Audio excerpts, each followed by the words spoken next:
हाय पिलामाने मु सुश्री शिक्षा शाश्वती चैनल को तुम मन को स्वागत। तो आज आम आलोचना करबा नवजागरण और सत्यवादी साहित्यर वैशिष्ट्य धारा जोटा क्वेश्चन तुम एग्जाम रे आसीबो इंटरनल तो आसीबो सेमिस्टर भी आसीबो बट इंटरनल तुम सेकेंड यूनिट रे क्वेश्चन आसुची नु।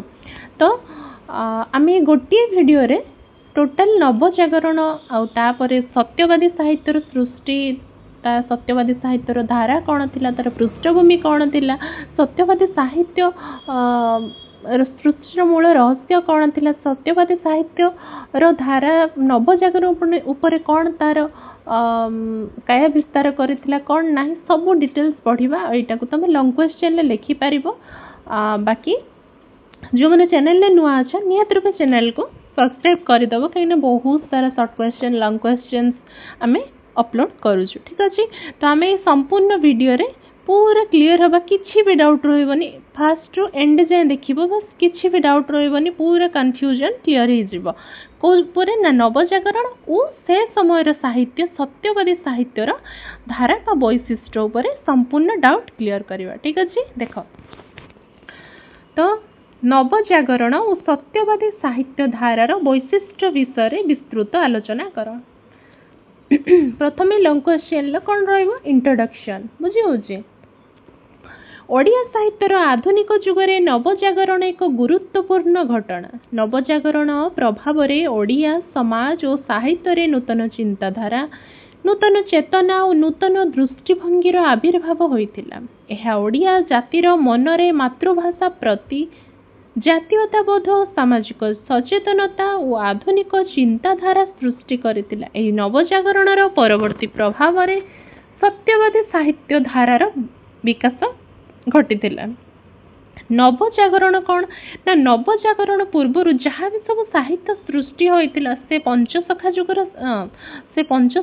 साहित्य हो रीति जुगर साहित्य हो प्राक सारला साहित्य हो किंबा सारला साहित्य हो सबु कथारे कौन थिला ना से रीतिजुगीय साहित्य कौन थिला ना दरबारी काव्य थिला। दरबार राजा राजुड़ा राणी एमानकर विषय आलोचना करा जायतिला किंबा सारला साहित्य कौन थिला ना कौन ना से भगवान को विषय थिला।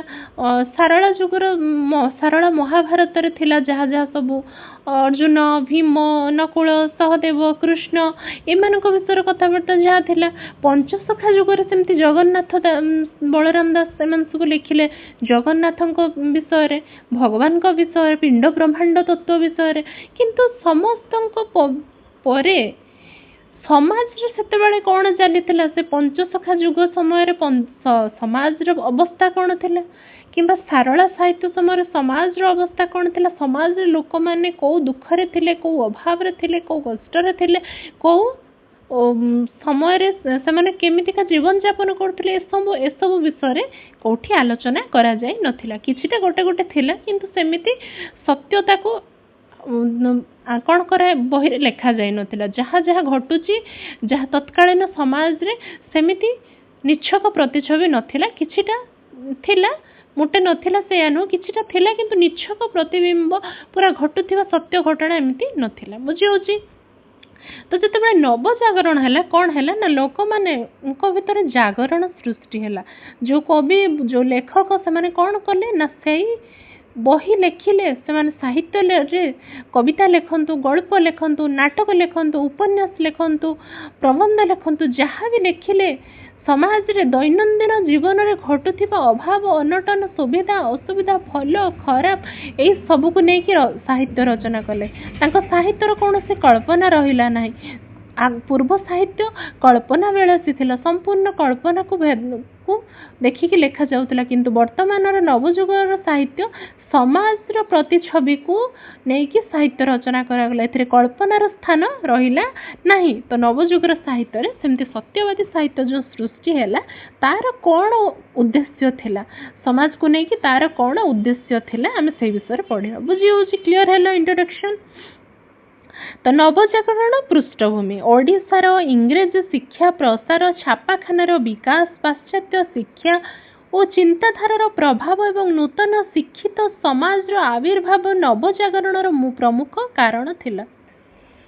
ନବଜାଗରଣ ହେଲା କେମିତି ନା ଯେତେବେଳେ ଟିକେ ଲୋକମାନେ ଇଂରେଜ ମାନେ ଆସିଲେ ଆଉ ସେମାନେ ଇଂରେଜୀ ସମ୍ପର୍କରେ ଇଂରେଜୀ ଶବ୍ଦମାନ ଇଂରେଜୀ କଥାବାର୍ତ୍ତା ଲୋକମାନେ ଟିକେ ଶିଖିଲେ, ଲୋକମାନେ ଶିକ୍ଷିତ ହେଲେ, ଛାପାଖାନା ଆରମ୍ଭ ହେଲା, ପ୍ରେସ୍ ସେଣ୍ଟର ଯେଉଁଟା ଆରମ୍ଭ ହେଲା, ବହି ଖାତା ସବୁ ପ୍ରେସ୍ କରାଗଲା, ଛପାଗଲା।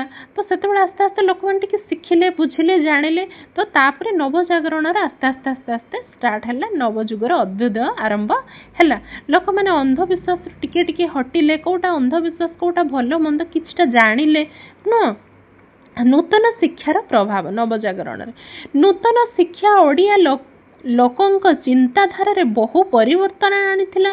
ଇଂରାଜୀ ଶିକ୍ଷା ମାଧ୍ୟମରେ ଓଡ଼ିଆ ଶିକ୍ଷିତ ସମାଜ ପାଶ୍ଚାତ୍ୟ ସାହିତ୍ୟ, ବିଜ୍ଞାନ, ଦର୍ଶନ ଓ ନୂତନ ସାମାଜିକ ଚିନ୍ତାଧାରା ସହିତ ପରିଚିତ ଥିଲା। ଏହା ଓଡ଼ିଆ ସାହିତ୍ୟକୁ ଆଧୁନିକ ରୂପ ଦେବାରେ ସାହାଯ୍ୟ କରିଥିଲା। କ'ଣ ହେଲା ନା ନୂତନ ଶିକ୍ଷା, ନବଜାଗରଣ ଫଳରେ କ'ଣ ହେଲା ନୂତନ ଶିକ୍ଷା। ଲୋକମାନେ ହୁଅନ୍ତୁ, ଯେଉଁମାନେ ରାଇଟର ହୁଅନ୍ତୁ, ଯିଏ ବି ହୁଅନ୍ତୁ, ସେମାନେ କ'ଣ କଲେ କିଛିଟା ଶିକ୍ଷା ପାଇକି ସେମାନେ କ'ଣ କଲେ ସମାଜକୁ ଆଗକୁ ନେବାକୁ ଚିନ୍ତା କଲେ।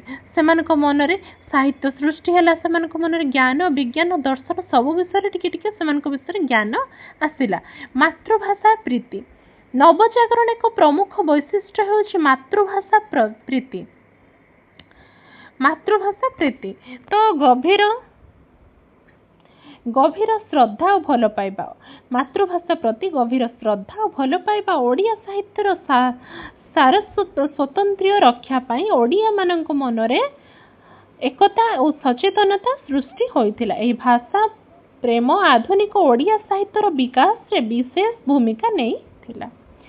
ନେକ୍ସଟ କ'ଣ ନା ଯୁକ୍ତିବାଦୀ ଚେତନା, ବର୍ତ୍ତମାନ ସୁଦ୍ଧା ସତ୍ୟବାଦୀ ଯୁଗର ଆଲୋଚନା ହେଇନାହିଁ। ତମର ଅଛି ନା ନବଜାଗରଣ ଓ ସତ୍ୟବାଦୀ ଯୁଗର ସାହିତ୍ୟ, ସତ୍ୟବାଦୀ ସାହିତ୍ୟର ଧାରା। ତ ନବଜାଗରଣର ସମ୍ପର୍କରେ ବି ଆଲୋଚନା କରିବ, ତତ୍ ସହିତ ସତ୍ୟବାଦୀ ସାହିତ୍ୟର ଧାରା ବି ଆଲୋଚନା କରିବ। ଖାଲି ସତ୍ୟବାଦୀ ଧାରା ଆଲୋଚନା କରିବ ନାହିଁ। ତମର କମ୍ବାଇଣ୍ଡ ହେଇକି କ୍ୱେଶ୍ଚନ ଅଛି କି ନବଜାଗରଣ ଓ ସତ୍ୟବାଦୀ ସାହିତ୍ୟର ଧାରା। ତ ଫର୍ଷ୍ଟରୁ ତୁମକୁ କି 2-4ଟା ପଏଣ୍ଟ ନବଜାଗରଣ ଉପରେ ଲେଖିବାର ଅଛି। ନେକ୍ସଟ ତମର ଏଣ୍ଡ ଆଡ଼କୁ ସତ୍ୟବାଦୀ ସାହିତ୍ୟ ବିଷୟରେ ଲେଖିବାର ଅଛି। ବୁଝିହେଉଛି? ତ ଯୁକ୍ତିବାଦୀ ଚେତନା, ନବଜାଗରଣ ଲୋକମାନଙ୍କୁ ଅନ୍ଧ ଭାବରେ ପୁରୁଣା ପ୍ରଥା ଓ ବିଶ୍ୱାସକୁ ଗ୍ରହଣ ନ କରି ଯୁକ୍ତି ଓ ବିଚାର ମାଧ୍ୟମରେ ସତ୍ୟକୁ ଗ୍ରହଣ କରିବା ଶିକ୍ଷା ଦେଇଥିଲା। ଏହା ପ୍ରଭାବ ସାହିତ୍ୟରେ ମଧ୍ୟ ପଡ଼ିଲା। କ'ଣ ନା ନବଜାଗରଣ କ'ଣ ଶିଖେଇଲା ଲୋକମାନଙ୍କୁ କି ସବୁ କିଛିକୁ ଆମେ ମାନି ନେବାଟା ଠିକ୍ ନୁହଁ। ଯେଉଁଟା ବି ମାନିବା ତା ପଛର ସତ୍ୟତାକୁ ଗ୍ରହଣ କରିବା, ସେଟା କ'ଣ ନାହିଁ ତା ବିଷୟରେ ସତ୍ୟତାକୁ ଜାଣିବା, ତାପରେ ମାନିବା। ଅନ୍ଧ ଭଳିଆ ଅନ୍ଧବିଶ୍ୱାସକୁ ଏମିତି ମାନି ନେବା ଠିକ୍ ନୁହଁ। ସବୁ କିଛିର ମୂଳ ସତ୍ୟତାକୁ, ପଛର କଥାଟାକୁ ଆମେ ଆଗେ ଜାଣିବା, ତାପରେ ଯାଇକି ଆମେ ସେ କଥାକୁ ଗ୍ରହଣ କରିବା। ନବଜାଗରଣ ଏଇସବୁ ଶିଖେଇଲା କି ଆମେ ଯୁକ୍ତି ପ୍ରକାଶ କରିବା କି ହଁ ଏଇଟା ହେଲା ଯଦି କାହିଁକି ହେଲା, ଏଇଟା ହେଲାନି ଯଦି କାହିଁକି ହେଲାନି, ଆମେ ନିଜେ ଏସବୁ ବିଷୟରେ ତନାଘନା କରିବା ଦରକାର।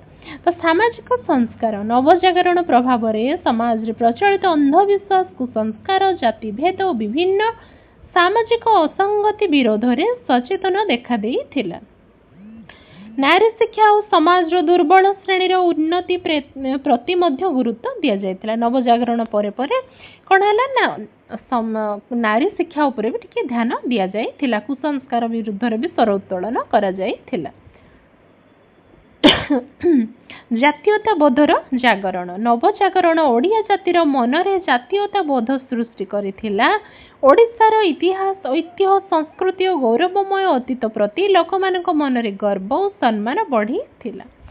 ନେକ୍ସଟ ଆସିଲା ସତ୍ୟବାଦୀ ସାହିତ୍ୟର ଧାରା। ନବଜାଗରଣ କ'ଣ ତାର ପୃଷ୍ଠଭୂମି, କ'ଣ ତାର ଉଦ୍ଦେଶ୍ୟ, କ'ଣ ହେଲା ତା ଫଳରେ କ'ଣ ନୂତନ ଜିନିଷ ଦେଖାହେଲା ଆମେ ଆଲୋଚନା କଲୁ। ତ ତାପରେ ସତ୍ୟବାଦୀ ସାହିତ୍ୟ ଯେଉଁ ସେ ନବଜାଗରଣ ସମୟରେ ଗଢ଼ି ଉଠିଲା, ସେ ସାହିତ୍ୟ ସମାଜକୁ ନେଇକି କ'ଣ କଲା ଏଇ ନବଜାଗରଣ ସମୟରେ, ନୁହଁ କି?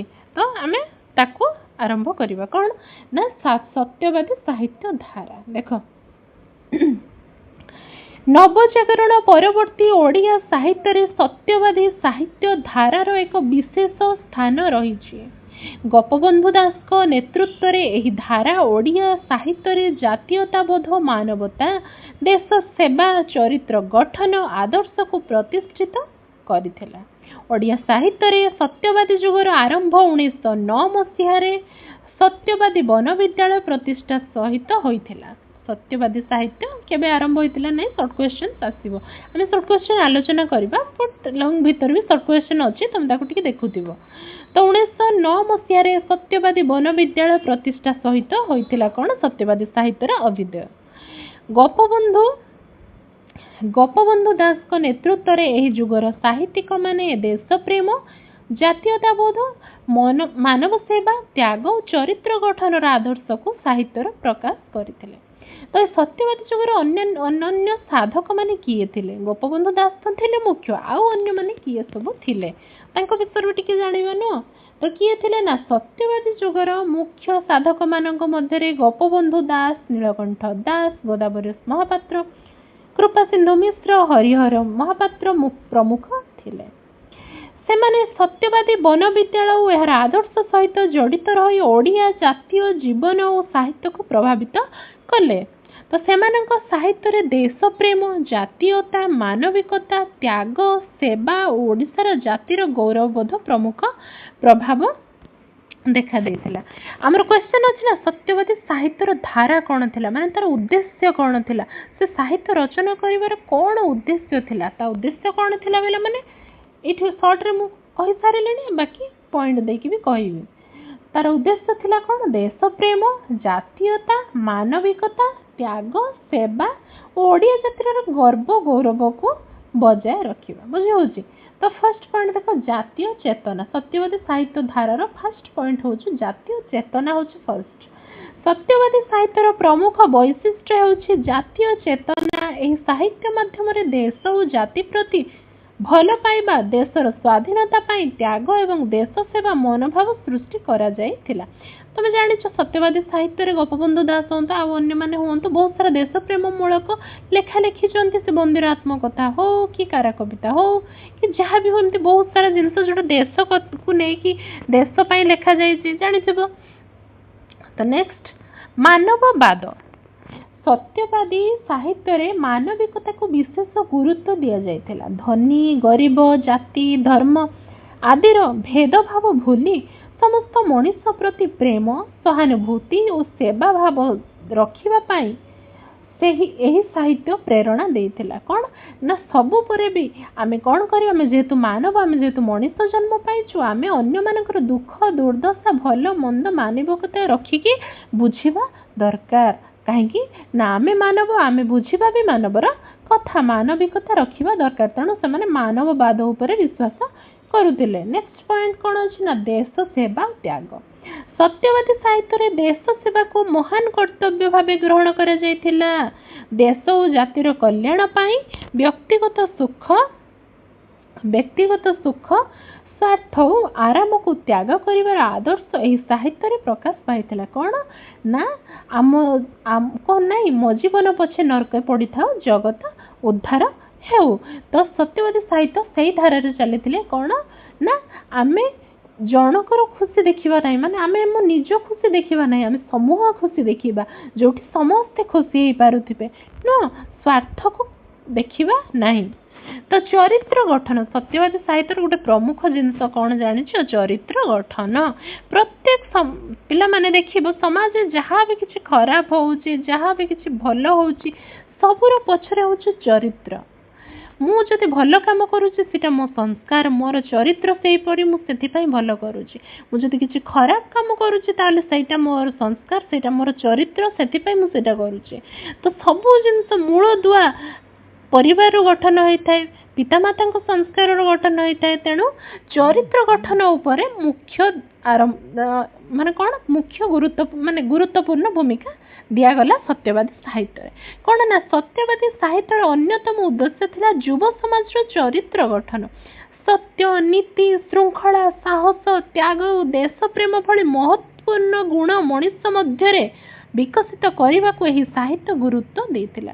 बुझी होउची मूल जिनस कौन मनीष संस्कार शिखिबा दरकार, मनीष नीति शिखिबा दरकार, मनीष जानिबा दरकार कि मो मनीष जन्म होबा पछरे कारण कौन, मो मनीष जन्म होबा पछरे मोर उद्देश्य कौन, मो मनीषर कर्तव्य कौन, ए मानवर कर्तव्य कौन। जदि जने पिला बेलु बुझीजिवो, जदि आमे पिला को बुझेई दबा कि हाँ आमे पिला को शिखिए दबा से संस्कार कि हाँ आम मनीष जन्मर उद्देश्य ये, आमे मनीष हमको यही काम करिवार अछि, ताहले से पिला केबे खराब बाट को जीव नाही। किंतु जदि से संस्कार परिवार तार चरित्र ठीक गठन करि नथिबो, संस्कार देई नथिबो, नीतिनिष्ठ ता पाखरे नथिबो, ताहले से पिला समाज रे कोन होउछन्ती केमिति से सब तो जानिथिबो। बुझी होउची। तो इतिहास और ऐतिह्य प्रति श्रद्धा। सत्यवादी साहित्यिक माने ओडिशार प्राचीन इतिहास, ऐतिह्य, संस्कृति और वीरत्व को साहस साहित्य रे स्थान देइथिले। एहा माध्यम रे ओडिया मानक मनरे निज जाति माटी प्रति गर्वबोध सृष्टि करी होइतिला। ठीक अछि। तो सर्वभारतीय चेतना। सत्यवादी साहित्य केवल ओडिया जातीयता मध्य सीमित नथिला, एथिरे समग्र भारत प्रति एकता, देशप्रेम और भाईचारार भाव प्रकाश पाइथिला। उपसंहार बा कनक्लूजन देख कौन अच्छे कौन ना परिशेष कह जाई पारे जे ओडिया साहित्यर नवजागरण युग और सत्यवादी साहित्य धारा ओडिया जातिर चेतना जाग्रत करिपारे अत्यंत महत्वपूर्ण। नवजागरण ओडिया समाज को नूतन शिक्षा, युक्तिवाद, मातृभाषा प्रति और सामाजिक सचेतना देइथिला। अन्य पक्षरे सत्यवादी साहित्य धारा जातीयता, मानव सेवा, देश प्रेम, त्याग, चरित्र गठन और इतिहास ऐतिह्य प्रति श्रद्धार आदर्श को आगे नहीं थिला। तेणु आधुनिक ओडिया साहित्यर विकास रे दुई धारार अवदान चिर स्मरणीय। बुझी होउची। आशा करे तुमने वीडियो को एंजॉय करिथियो, वीडियो बुझी पारिथिबो। बाकी परवर्ती अध्याय रे आम आलोचना करिबा, अन्य यूनिट गुडा को आलोचना करिबा। तेणु चैनल ले अपडेट पाई निहाती चैनल को लाइक शेयर सब्सक्राइब करिबो। रहउची। धन्यवाद। जय जगन्नाथ।